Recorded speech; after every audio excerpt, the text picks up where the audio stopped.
Hi, you know I'm in red. When I'm in red, it's big Manchester United.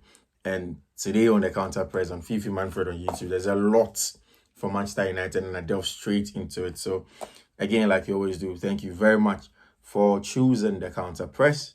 The name of the channel is Fiifi-Manfred on YouTube, Fiifi-Manfred on YouTube. Thank you very much for choosing us. We're grateful. It's been a good ride so far, and we want to say thank you to everybody that chooses. Please, if you are new to the channel, kindly do all to like, subscribe, and share. Do all to like, subscribe, and share. Turn on the notification bell as well, and then let's get talking. Also, in the link, usually there's a Fiifi-Manfred fan page groups. You do join in, and then let's talk some football.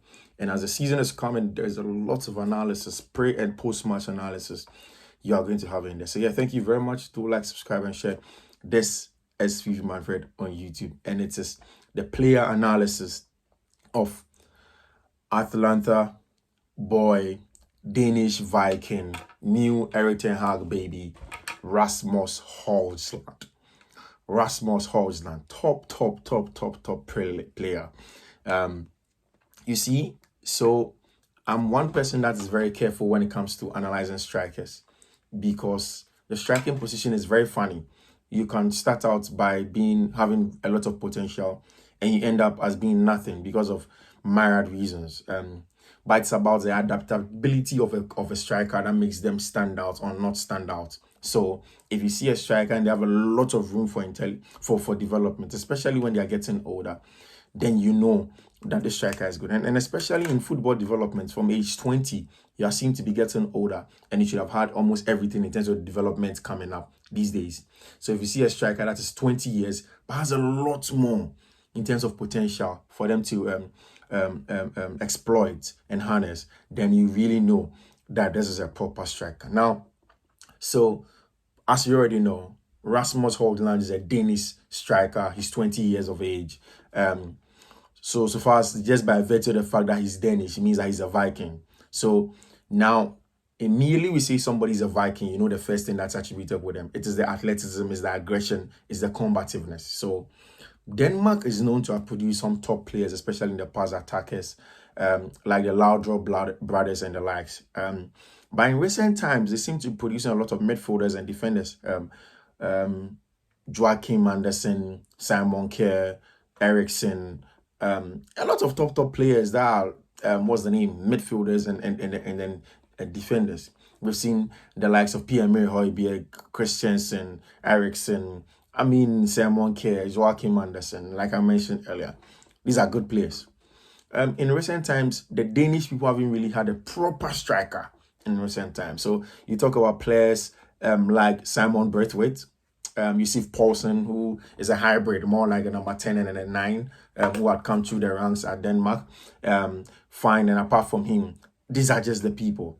Now, if you look at the trajectory of Rasmus Hojlund, he was in his hometown, Copenhagen. He moved to Stormgrass in Austria. And you know, the funny thing is almost everybody that watched him in Copenhagen knew that he was going to be a top striker. Everybody that just set eyes on Rasmus Hojlund could tell that he's a top player because the knack for reception of the ball, even as a striker, was there. For a striker that has a lot of rates, that has a lot of numbers in terms of his ball carrying ability, it tells you how super he is as a player. For a player who, when he went to Stormgrass, just spent 6 months. Stormgrass just bought him for 1.8 million euros. He left Stormgrass and then went to Bergamo in Atlanta to go and join that Gasperini's team. And that is where the development the next stage, developed. Now, there are lots of people asking questions that, did he have to move to Manchester United now? Is there a link between himself and the fact that he was part of the management group that manages Erik ten Hag, are part of him? Is there a link in there? Well, you can draw your conclusions if you may, but really, the potential of Rasmus Hojlund is there for everybody to see, and you can see if you're watching. Now, when we went to Atlanta Bergamo, there are only a few managers in the Italian Serie A that can develop a striker as much as Gasperini can do. And you can go back into the Atlanta team. There are lots of players that are super good in every part of it. Look at Tunco Pimenez and how good he plays on the ball. Look at someone like Dusan Zapata, who was just a big, bulky South American center forward who will just use his body. But under Jasperini, his reception to feet has been top notch. He has been impeccable. His aggression to win the ball, and then the fact that he loves to constantly run in the channels has been important. Now, Manchester United wanted a striker. I mean, in the early embers, in the beginning of the transfer window, it was Harry Kane, it was Rasmus Hojlund, it was Victor Osimhen, and then of course Randal, Kolo, Muani. They had to choose between each of them. The most ideal one would have been Harry Kane. But just when they knew that Tottenham were not ready to sell to a Premier League rival, and also with the age of Harry Kane, they knew that who is going to be the next Harry Kane? Let's go after him. Now, the reason why, if you're a Manchester United fan, you don't understand why United stayed away from someone like Victor Osimhen, Randal, Kolo, Muani, in my opinion, is the fact that United wanted something more than somebody that loves to run in behind. And the running in behind specialists are Randal, Kolo, Muani, and then of course Victor Osimhen. Osimhen is blistering at that. He can run in behind 10 times in just 2 minutes. He is good at running in behind. Constantly wants to dart into space, and that is good. But with how Eric Ten Hag wants to play, with the arrival of Andre Onana, with somebody like Mason Mount in central areas, you need very good combination plays. If your team is pressed and you have a striker that can come short and receive the ball to feet, it helps the team in terms of balance and progression of the ball forward a lot, especially when you have wingers that are very good in running behind, like somebody like Marcus Rashford. It helped the United team's dynamics so much than almost Victor Osimhen and then, of course, Randal, Kolo, Muani. The only person that could have been perfect fit would have been Harry Kane, and we know the story around Harry Kane. But really, what is it with Rasmus Hojlund that makes him stand out as a striker? For me, first of all, like I said, as a Viking, is his athleticism. The fact that he towers at 6'2" is enough. So if United want to play out on the back, he is good enough of a receiver to feed. But say if they want to go long and 1v1, when they are pressed 1v1 across the field of play, and they want a striker that can go at it, with the brutes of the English Premier League, the aggressive centre-backs of the English Premier League. Rasmus Hojlund is the guy as well. He's a physical specimen. He's able to swing people off the ball, win the ball. But it is the technical ability after he does that. You know, sometimes a lot of strikers are good with a physical strength, but after that, the technical ability when they win the ball is not there. Now, Rasmus Hojlund is an excellent player that he has an impeccable technical ability such that when he wins the ball from those physical duels, he's able to control, carry the ball forward, and then find options. So he helps United's build up, takes it to a notch higher. I told every United fan that once Andre Onana has come through, United's build-up is at its optimal level. Now, with somebody like Hojlund, it takes you to a notch higher and also makes it much more dynamic. You can go to him to feet. You can even go long if he wants to run those channels and then win those balls very, very well in terms of those duels. Very good. Now, again, after he towers at 6'2", it's important for everybody to note that Rasmus Hojlund is a very good player. Now, I do not understand why he wasn't taken to the last World Cup. Maybe they wanted experience in Braithwaite and then Yusuf Poulsen. But then it was after that when he came to score 12 goals in 21 appearances for Atlanta. Not all of them were stats, mind you. That's everybody began to understand that Rasmus Hojlund is a real deal. He is a top player in central areas. You know, at Atlanta, it was a 3-5-2.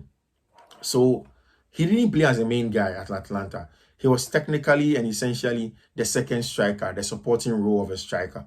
So, as you know, constantly as a supporter of the striker, you always have to create space for them. You always have to make those decoy runs for them, because once you do, then the striker then now has the space to run into, and it helps the team a lot. So, apart from all of that, he helps the team dynamics a lot in terms of attacking. Now, because he has played as a second striker before, he's able to drop into central areas, pick up the ball, and then create in those deep lining areas in front of the opposition box. He's also very, very well positionally disciplined, and that's what helps him.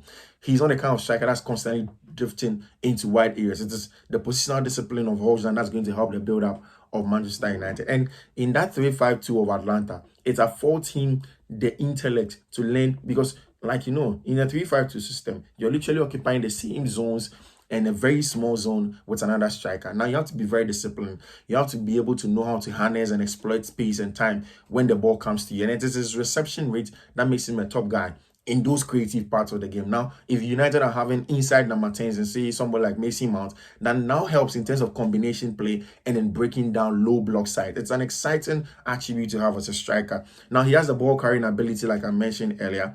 He has the pace as well. You know, for a striker 6'2" and a physical specimen like that, that is why I'm not shocked that a lot of people are comparing him to Erling Braut Haaland. Yes, he's not a Haaland.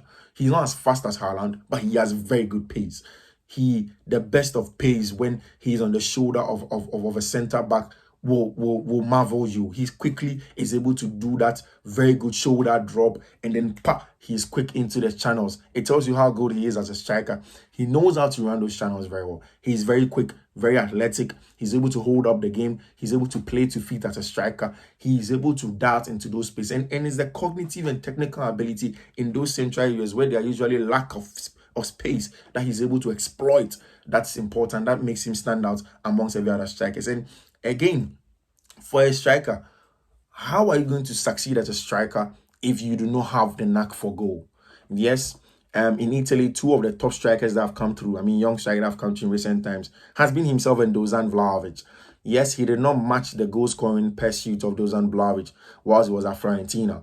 But everybody tactically that has watched Rasmus Hojlund tells you how much of a higher ceiling he has, even that Dusan Vlahovic, and it tells you how good he is. And that is where the conversation of the price comes in. It's about the potential, not necessarily about what he's able to do now. Yes, 12 goals in 21 games, could have done more, but it's the potential and how much he can develop even at age 20. And that is what makes him so good. He has the knack for goals in the box. He is the typical fox in the box that we see. He's able to pounce onto loose balls in the box. He is very instinctive in the box. He's able to reach those balls, and because he has a longer leg reach, he's able to pounce on those balls and get goals as well. For me, the most important thing about strikers that these days we don't talk about, we usually attribute it to midfielders. It's the ball striking ability. And Rasmus Hojlund has that ball striking ability as well. If you're a United fan, you're going to see some very good thunderbolts at the Old Trafford when he gets into confidence. You're going to see some very good shots. He's going to be striking from 20, 30, 15 yards out.